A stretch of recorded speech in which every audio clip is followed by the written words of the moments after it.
नमस्कार साथियों, मैं राम वर्मा आपका एक बार फिर से स्वागत करता हूं हमारे YouTube चैनल सच 89 न्यूज पे। आज दिनांक 17 नवंबर 2023 को आरएलपी राष्ट्रीय लोकतांत्रिक पार्टी के सुप्रीमो हनुमान बेनीवाल निमका थाना में राजेश बायडा की जनसभा को संबोधित करने आए।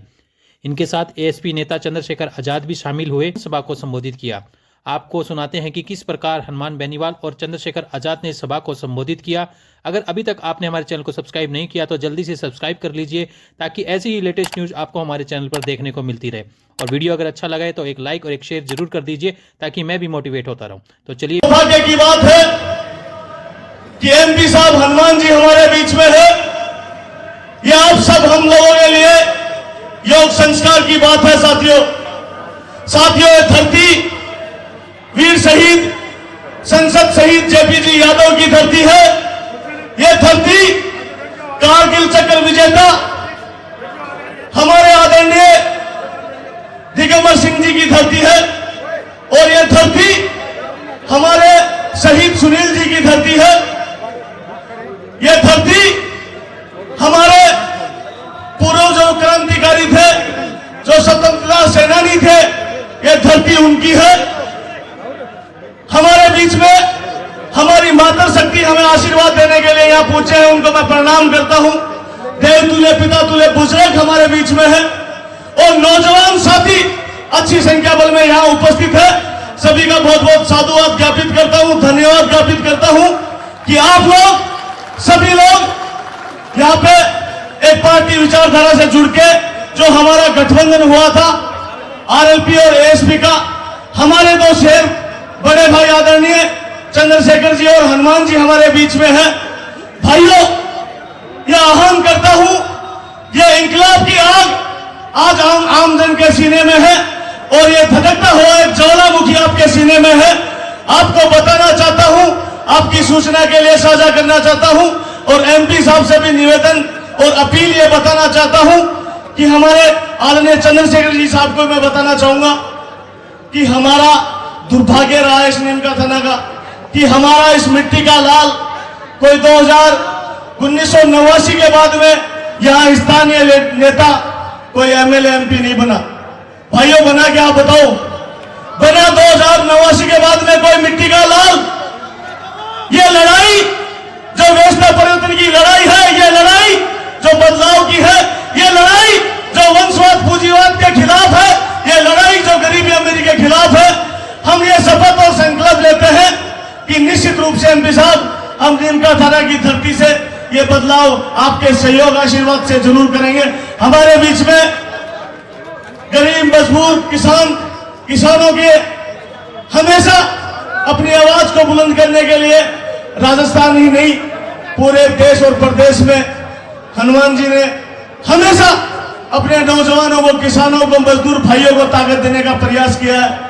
और भाइयों, मैं तो आपसे कहता हूं कि संघर्ष को आदर्श मानता हूं और परिवर्तन हमारे इस निमका थाना में आप लोगों के सहयोग आशीर्वाद से हम लोग लाना चाहते हैं। हमारा जवान किसान आज अपने आप को ठगा हुआ महसूस कर रहा है। ये कांग्रेस बीजेपी की जो पार्टियां हैं, भाइयों, ये समय है बदलाव का। हमारे चंद्रशेखर जी देश प्रदेश में आज हमारे आदर्श है, हमारे प्रेरणा स्रोत हैं। हनुमान जी हमारे आदर्श प्रेरणा स्रोत है। आप इनकी आइडियोलॉजी को, इनकी विचारधारा को मजबूती दें। आप ये शपथ और संकल्प ले कि हनुमान जी आपके हाथ भी मजबूत करेंगे, आपके कंधे भी मजबूत करेंगे। करोगे या नहीं करोगे? आप हाथ ऊपर करके बताओ कि चंद्रशेखर जी का और हनुमान जी का हाथ मजबूत करोगे? वो हमारे सीने में है। भाइयों, आज आम जन में लोगों का विश्वास उठता जा रहा है राजनीति की विचारधारा को लेके कि हम कहां जाएं, किस स्थिति में जाएं। अरे भाइयों, एक पुरानी कहावत है, घर को मुखिया पुराना टावर ने भी दूसरा टावर ने भी देख लिया कर दो, पुराना टावर दूसरा घर का टावर ने भी देख लिया कर दो।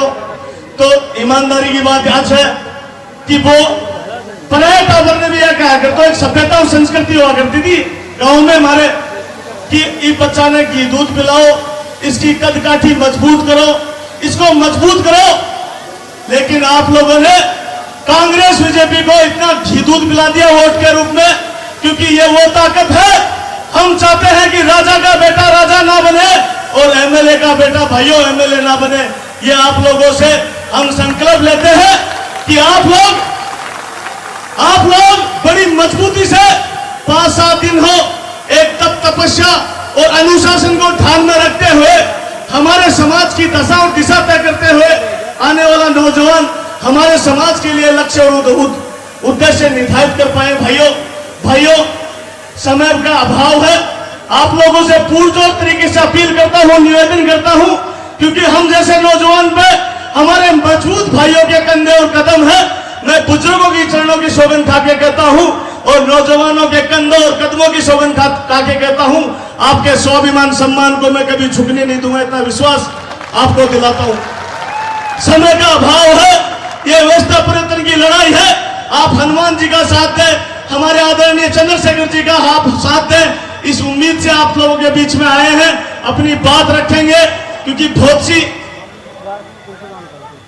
मीटिंग इनकी आगे है, जाना पड़ेगा इनको बहुत जल्दी में। शाम होने के बाद में हेलीकॉप्टर उड़ नहीं पाएगा, इसलिए थोड़ा समय आप लोगों को कम दे पाएंगे। कभी मौका मिला एक दूसरे से गेट टुगेदर होने का, परिचय सम्मेलन होने का, तो आपके बीच में आएंगे। आदरणीय हनुमान बेनीवाल जी और चंद्रशेखर जी बहुत बहुत धन्यवाद, शुक्रिया। लोकप्रिय लोक लाडले उम्मीदवार छोटे भाई राजेश, जिनको प्यार से भाईड़ा कहते हैं, राजेश जी भाईड़ा, उदयपुर वाटी के राष्ट्रीय लोकतांत्रिक पार्टी के आजाद समाज पार्टी गठबंधन के उम्मीदवार डॉक्टर विकास गिल जी, सम्मानित मंच, उपस्थित मौजूद बुजुर्गों, नौजवान साथियों, माताओं, बहनों, प्यारे बच्चों, नीम का थाना जो जिला बन गया, अगर जिला बनाने के अंदर पूरा सहयोग मत मानो, थोड़ा सहयोग तो मेरा भी मान लो, इसलिए मैं भी आपके साथ नीम का थाना से मेरा पुराना रिश्ता है। जब मैं कॉलेज स्तर की राजनीति करता था, उस वक्त से लेके आज तक इस इलाके से परिवर्तित रिश्ता है। शेखावाटी के किसान के बेटों ने हमेशा हनुमान बेनीवाल को नई ताकत और ऊर्जा दी। पिछली बार जब 2018 में नई पार्टी बना के आपके बीच प्रत्याशी उतारा और आपने लगभग 25,000 से ज्यादा वोट देके मुझे आशीर्वाद दिया और ये कहा था, हनुमान जी आप लड़ते रहो, अगली बार विधायक आपका बनाएंगे। ये नीम का थाना के किसान के बेटों ने और भवन ने मुझे आश्वस्त किया। भाइयों, चाहे हुंकार भरी, ललकार भरी कोई सा भी आंदोलन हो, इस इलाके के किसान के बेटों ने मेरे हर आंदोलन में खुद की गाड़ियां भर भर के हजारों की तादाद में आए और मुझे मजबूत किया। मैं आपको विश्वास दिलाता हूं, इस इलाके के किसानों के लिए, दलित, शोषित, पीड़ित और जवानों के लिए हनुमान बेनीवाल हमेशा खड़ा रहेगा, पीठ दिखा के नहीं भागेगा, आगे खड़ा मिलेगा, ये मैं विश्वास करता हूं। आज जो चुनाव राजस्थान के अंदर हो रहे हैं, देश की नई दिशा तय करेंगे। जो गठबंधन सर छोटूराम जी और बाबा साहब भीमराव जी अम्बेडकर ने एक शुरुआत करी थी, किसान कमेरे, लोगों का सत्ता पे कब्जा हो, शासन की बागडोर उनके हाथ में हो, क्योंकि सबसे ज्यादा आबादी भारत और राजस्थान के अंदर किसान और कमेरे वर्ग की है। लेकिन दुर्भाग्य से 70 साल के अंदर इस राजस्थान के अंदर चुनाव हमारे नाम से लड़े जाते हैं, वोट हमारे नाम से लिए जाते हैं, लेकिन जीतने के बाद सरकार हमें आंख दिखाती है, लाठी गोली जहां भी अगर किसी ने खाई तो किसान के बेटों ने, चाहे वसुंधरा की सरकारें रही, चाहे गहलोत की सरकार, चाहे मोदी की सरकार, चाहे यूपी की सरकार, हमेशा अपने अधिकारों की लड़ाई लड़ी, अन्याय के खिलाफ लड़े और लाठी गोली की परवाह किए बिना अपने लोगों को न्याय दिलाया। यह नीम का थाना वो इलाका है, ये उदयपुर वाटी का वो इलाका है जिसने सामंतवाद को उखाड़ के फेंक दिया था राजस्थान के अंदर। ये वो धरती है, ये यहाँ वो जोशीला वीर हैं देश को आवश्यकता पड़ती है 62, 65, 71 और कारगिल की लड़ाई के अंदर अगर सादत देने के अंदर अग्रणी पंक्ति में खड़े रहे तो नीम का थाना उदयपुरवाटी सीकर झुंझुनू के किसान के बेटों ने दुश्मन के दांत खट्टे करा दिए। और पाकिस्तान के अंदर भी बात चलती है, चाइना में भी चलती है। ये जाट रेजिमेंट क्या है यार, समझ में नहीं आ रही। बहुत मारती है दौड़ दौड़ के। जाट रेजिमेंट के जवान इस जिले के अंदर बसते हैं, वो दूसरे हमारे जो रेजिमेंट के जवान इस जिले के अंदर बसते हैं। मैं आपको आह्वान करूंगा कि जब देश के अंदर मैं लोकसभा चुनाव जीत के गया, पंजाब से किसानों का आंदोलन चला, तीनों कृषि बिल जब मोदी सरकार लेके आई, वो काले कानून थे। मर्द का पता लगता है जंग के अंदर और घोड़े का लगता है रेस के अंदर। उस वक्त आवश्यकता थी कि उत्तरी भारत के अंदर कौन सा किसान का बेटा मोदी की सत्ता को ठोकर मार के इन किसानों के साथ खड़ा होता। पंजाब, हरियाणा, उत्तर प्रदेश, दिल्ली की तरफ आंदोलन चला, 1000 किसानों ने शहादत दी, लेकिन राजस्थान में आंदोलन नहीं था। NH-8 जो गुर्जर आरक्षण आंदोलन के समय, जिसके अंदर मैंने भी योगदान दिया, जितनी मेरी ताकत थी, मेरे गुर्जर भाइयों को न्याय दिलाने के लिए, तो वसुंधरा ने बेहतर गुर्जरों के सीने पे गोलियां मारी थी। 3 से 8 की बात आपको बताता हूँ। ये NH-8 गुर्जर आरक्षण आंदोलन के समय भी जाम नहीं हुआ था।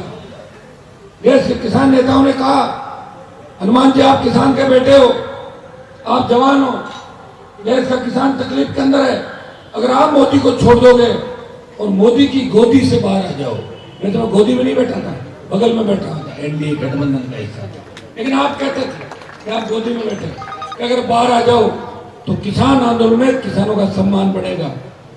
बिना सोचे किसानों के सम्मान के लिए हनुमान बेनीवाल की आरएलपी पार्टी, जो देश की सबसे नई पार्टी थी, मंत्री पद को ठोकर मारी, NH-8 को जाम किया और मोदी सरकार को झुकाया और तीनों को वापस कराया। जब देश का जवान संकट के अंदर था, जब सेना को ठेके में दे दिया, उस वक्त 543 सांसदों में से कोई सांसद लड़ने के लिए नहीं आया। और पार्टी मीटिंग, लोकसभा और जोधपुर में 2 लाख जवानों की रैली करके मोदी को चेतावनी दी, आ रहा हूं दिल्ली की तरफ, तैयार हो जाओ। मेरी मोदी सरकार ने कहा कि 25% अग्निवीर रखेंगे, 75 वापस भेजेंगे, संशोधन करवा दिया, 50% रखेंगे, 50 वापस भेजेंगे।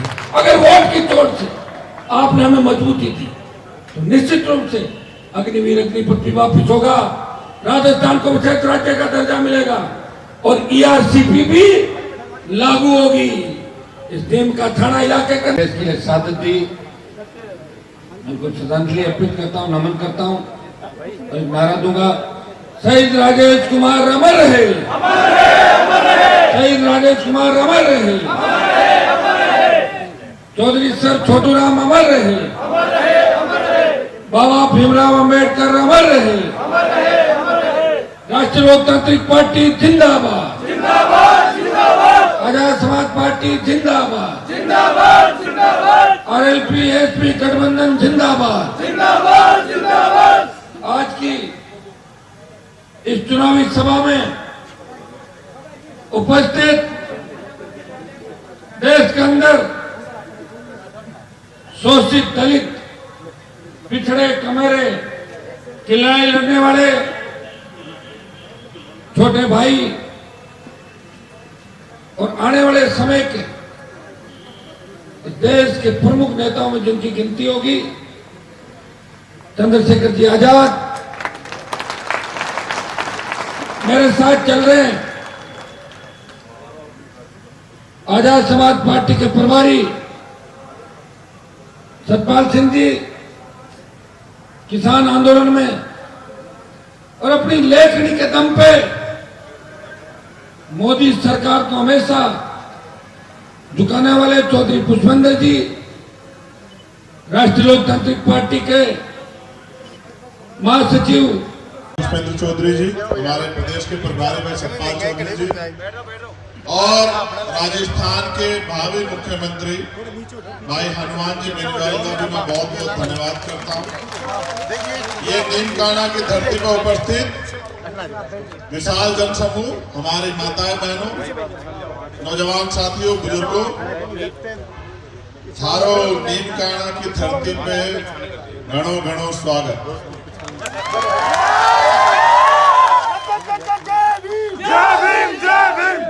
मैं अभी सब बता दूंगा क्या नारे लगाने। तो लोकतंत्र का पर्व चल रहा है, इसके लिए 5 साल इंतजार करना पड़ता है। मैं अपनी बात को शुरू करने से पहले समय समय पे भारत की धरती पे जन्मे सभी संतों, गुरुओं, महापुरुषों को नमन करता हूं। उन सभी महापुरुषों को जिनकी वजह से आज ये मंच सजा। किसान, कमजोर, उपेक्षित वर्ग, हक वंचित समाज के नेता मंचों पर बैठे हैं। मुझे इस मंच पर बोलने का मौका मिला है और आपके बीच का हमारा छोटा भाई राजेश यहां से उम्मीदवार है। मेरे प्रिय साथियों, राजतंत्र में राजा ने जो कह दिया, प्रजा के लिए वो अंतिम लाइन होती थी, प्रजा को मानना पड़ता। फिर राजतंत्र को खत्म हुआ, राजतंत्र और लोकतंत्र आया। भारत के अंतिम व्यक्ति को वोट का अधिकार मिला। और मैं जब याद करता हूं तो मुझे ऐतिहासिक रूप से ये पता है कि जब हम आजाद भी नहीं थे तो डॉक्टर बाबा साहब अम्बेडकर और सर छोटूराम मिलकर इन वर्गों की तरक्की की लड़ाई जो है वो अंग्रेजों के साथ सामने लड़ रहे थे। और वो प्रयास कर रहे थे कि समता, समानता, बंधुत्व, भाईचारे पर आधारित समाज बने। मेरे राजस्थान के प्यारे साथियों, आप मुझे इसलिए नहीं जानते कि मैं किसी नेता का बेटा हूं, मैं किसी मुख्यमंत्री का भतीजा हूं, किसी सांसद का भाई हूं, किसी विधायक का चाचा हूं। तो आप मुझे सिर्फ एक बात से जानते हैं कि मैं डॉक्टर बाबा साहब अम्बेडकर सर छोटूराम जी के मिशन का सिपाही हूं। और जब भी आप पे कभी भी कोई अन्याय, अत्याचार यहाँ किसानों पे, देश भर में, राजस्थान छोड़िए, मजदूरों पे, नौजवानों पे, महिलाओं पे, SC, ST, OBC, माइनॉरिटी के लोगों पे, चाहे वो CHA के हमारे साथी हो जिन्होंने कोरोना काल में सेवा की राजस्थान की, उनके आंदोलन का मामला जिसमें 4 दिन में जेल रहा जयपुर की, चाहे वो पहलवान बहनों के सम्मान की लड़ाई हो, चाहे वो जितेंद्र मेघवाल का मामला, इंद्र मेघवाल का मामला हो, कार्तिक भील का मामला हो, ओम प्रकाश रैगर का मामला हो, तोला गुजर का मामला हो, कोई ऐसा मामला नहीं है जब आपकी तरफ जुल्म ज्यादती की आंधियां उठी और चंद्रशेखर आजाद आपका साथ देने के लिए यहां देर से पहुंचा। कोई ऐसा मामला आपको ढूंढने से नहीं मिलेगा। इस प्रांगण में हमारी मातृशक्ति भी उपस्थित है। मेरी और हनुमान जी की दोस्ती की एक सबसे बड़ा कारण यह है कि जब मैं डॉक्टर बाबा साहब अम्बेडकर को पढ़ता हूं, समझता हूं, तो वो कहते हैं मैं किसी भी समाज की, देश की तरक्की उस समाज में रहने वाली महिलाओं की तरक्की से मापता हूं कि उस समाज की महिलाओं की कितनी तरक्की हुई है, उस देश में महिलाओं की कितनी तरक्की हुई है, इसको मैं पैमाना मानता हूं। और जब ये अलायंस की बात चल रही थी, इनके अलग अलग तरह के रूप हैं।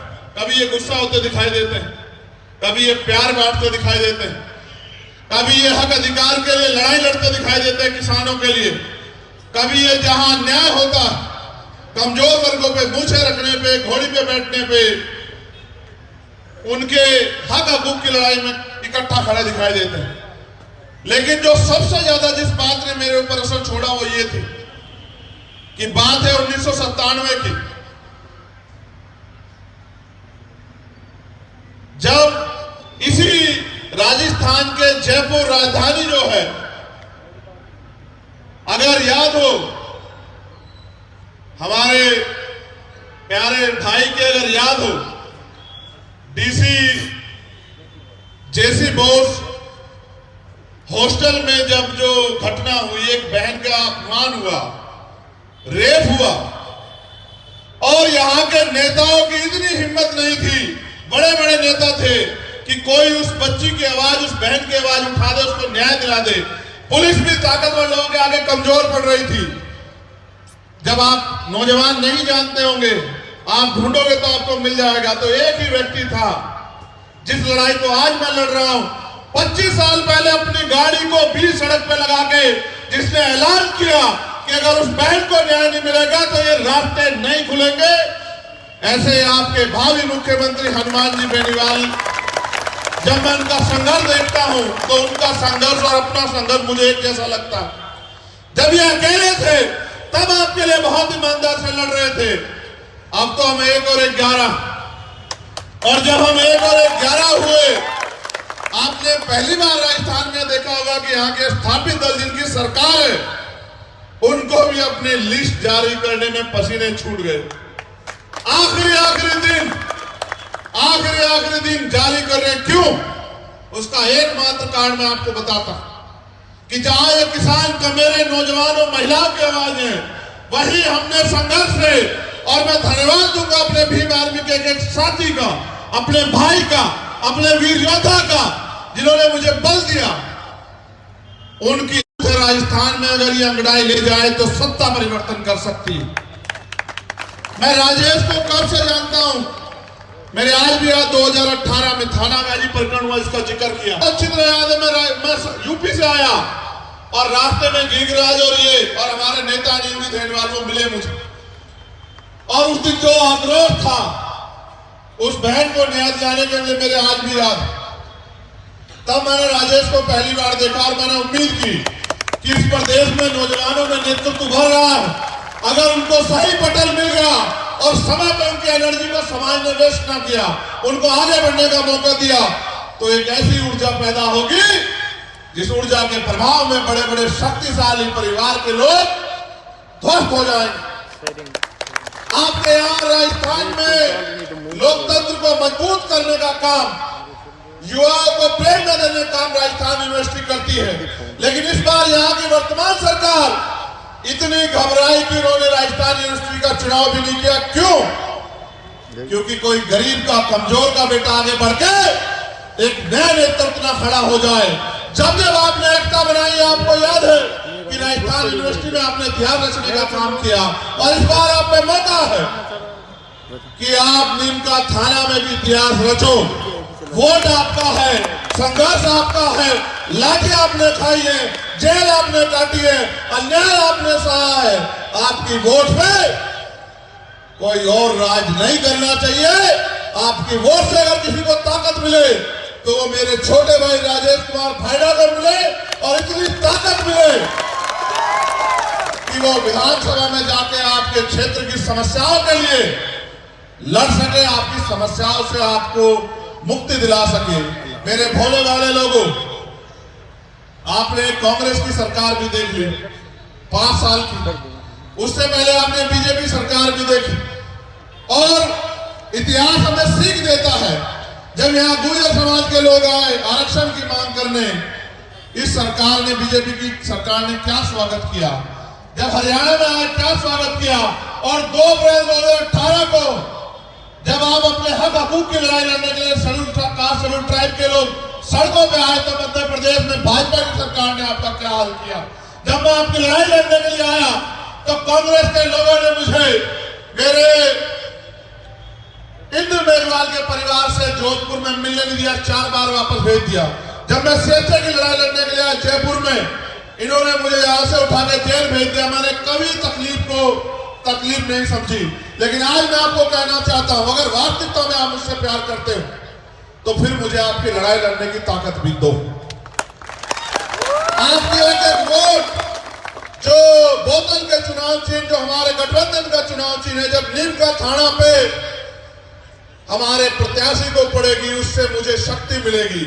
और जब शक्ति मेरे पास होगी तो मैंने जो संकल्प लिया है कि इस बार आपके बीच के भाई को, आपकी लड़ाई लड़ने वाले भाई हनुमान जी बेनीवाल को हम लोग मुख्यमंत्री बना के छोड़ेंगे, तो वो सपना तभी पूरा होगा, मेरा संकल्प, जब आप इस वोट की शक्ति से हमें ताकत दोगे। आप नारे बहुत लगाते हो, बड़ी बड़ी रैलियां कराते हो, एक दिन के कार्यक्रम पे आप हजारों की संख्या में जुटे, आपका जोश जुनून भी बहुत मजबूत है। लेकिन आप सोचो, जब तक लोकतंत्र में राजनीतिक शक्ति हमारे पास नहीं होगी, आपके जीवन में हम लोग क्या बदलाव कर सकते। ना मेरी इच्छा है कि हर परिवार तक रोजगार पहुंचे। कैसे? क्या कांग्रेस के लोग आपको रोजगार देंगे? बताओ, क्या भाजपा के लोग आपको रोजगार देंगे? कांग्रेस के लोग तो रोजगार उनको देते हैं जिनको बस में बिठवा के पेपर लीक करवाते हैं। कांग्रेस के लोग तो गरीबों के सगे नहीं, कांग्रेस के लोग तो विधायक मंत्रियों के सगे हैं, उनके परिवार के लोगों को आगे बढ़ाते हैं। आप में कितने विधायक मंत्री, अपनी जेब तो देखो। इसी राजस्थान में पानी की समस्या, इतनी जगह पे खारा पानी पी नहीं सकते हैं। खेती की समस्या, एक फसल एक साल बाद होती है, एक साल बाद होती है। किसान परेशान है, नौजवान परेशान है, महिलाएं सुरक्षित नहीं है। एनसीआरबी का डाटा कहता है कि यहाँ की निकम्मी सरकार के राज में बहन बेटे सुरक्षित नहीं है। आज इस बार आपके कंधों पर जिम्मेदारी, आप अपनी कीमती वोट को इसलिए मतदान करें, भारी संख्या में मतदान करें, कीमती वोट को सोच समझ के दें, क्योंकि ये आपके आने वाले, ये आपके आज के वर्तमान को और आने वाले भविष्य को सुरक्षित करने का काम करेंगी। अगर आपने, जैसा मैंने 1997 की बात आपको बताई कि जिस बहन को वो जानते नहीं थे, उसके सम्मान की लड़ाई के लिए संघर्ष किया 25 साल पहले, आप ये सोचिए अगर ऐसे भाई के हाथ में राजस्थान की शक्ति होगी तो क्या किसी बहन बेटी पे अत्याचार हो पाएगा? नहीं। क्या कोई सामंती किसी गरीब को घोड़ी से उतार पाएगा? नहीं। क्या कोई किसी को मूछे रखने पे हत्या कर पाएगा? नहीं। बहुत सोच समझ के हमने फैसला लिया है कि इस एकता के जरिए हम राजस्थान में समानता का राज स्थापित करें। आज तो ये राज है कि गरीब के पेट खाली है और अमीर का कुत्ता भी खीर खा रहा है। अमीर का कुत्ता भी एसी में सो रहा है, बड़ी बड़ी गाड़ियों में घूम रहा है, और गरीब के बच्चे सड़कों पे पढ़ लिख के इंतजार कर रहे हैं कि उनको कुछ मिलेगा। ये मांगने से नहीं मिलेगा। लोकतंत्र मेरे लोगों, राजनीतिक ताकत बनाओ, वोट हमारा, राज तुम्हारा, नहीं चलेगा, नहीं चलेगा। इस बात को समझो, आपके पास शक्ति है, जब आप बटन दबाओगे आपकी ताकत बढ़ती जाएगी। अगर आप किसी लालच में पड़े, किसी बातों में गुमराह हुए, किसी के बहकाव में आए, तो वही लोग राज करेंगे जो अब तक करते आए हैं, और फिर आपको भी वही मिलेगा जो मिलता है। अब ये सोचो कि वही चाहते हैं जो मिलता है या कुछ अच्छा चाहते हो। अगर अच्छा चाहते हो तो दोनों हाथ उठा के बताओ कि इस बार आपका मत जो है वो आरएलपी या एसपी की गठबंधन के प्रत्याशी को मजबूती से मिलेगा, नहीं मिलेगा? दोनों हाथ उठाओ जोर से। मिलेगा नहीं मिलेगा? बताओ। मैं आपसे वादा करता हूं, इस सीट पे मेरे कंधों पे ज्यादा जिम्मेदारी है। मैं एक बार और जरूर आपके बीच आऊंगा, क्योंकि मैं चाहता हूं कि एक नौजवान, मेरा छोटा भाई, यहां से आगे बढ़ के जाए और यहाँ की जनता की सेवा करे। आपने मुझे सुना, इसके लिए बहुत बहुत धन्यवाद। और मीडिया के लोग ये सवाल जरूर पूछेंगे, अगर आपकी सीटें आएंगी तो आप कांग्रेस के लोगों को मुख्यमंत्री बनाओगे या भाजपा के लोगों को? मैं उनको भी कहना चाहता हूं, बहुत दिन हो गए मैं बनाते हुए, थकते हुए, लुटते हुए। अब हम लुटने वाले नहीं है, हम पे नेता भी है, हम पे झंडा भी है, हमारा डंडा मजबूत है। हम जितने हमारे विधायक जीतेंगे उनका एकमात्र लक्ष्य ये होगा कि भाई हनुमान जी बेनीवाल मुख्यमंत्री बने, किसान का बेटा कुर्सी बैठे और आपकी तरक्की के रास्ते खुले। बहुत बहुत धन्यवाद। जय भीम, जय मंडल, जय जोहार और जय संविधान। चंद्रशेखर आजाद जिंदाबाद, हनुमान बेनीवाल जिंदाबाद, राष्ट्रीय लोकतांत्रिक पार्टी जिंदाबाद, सत्यवादी वीर तेजाजी महाराज की जय। प्रतिभा भेंट कर दोनों नेताओं का यहाँ नेमका तना के बहुत जोर से नारा लगाते हैं तेजाजी महाराज का। उनका संकल्प तो याद करो, वो अपने वचन के पक्के थे। आप भी वचन के पक्के हो जाओ कि इस बार आप गुलामी की बेड़ियां काट के अपने प्रत्याशियों को आगे बढ़ाने का काम करोगे। बहुत बहुत धन्यवाद आप सबके लिए। उनका काम है।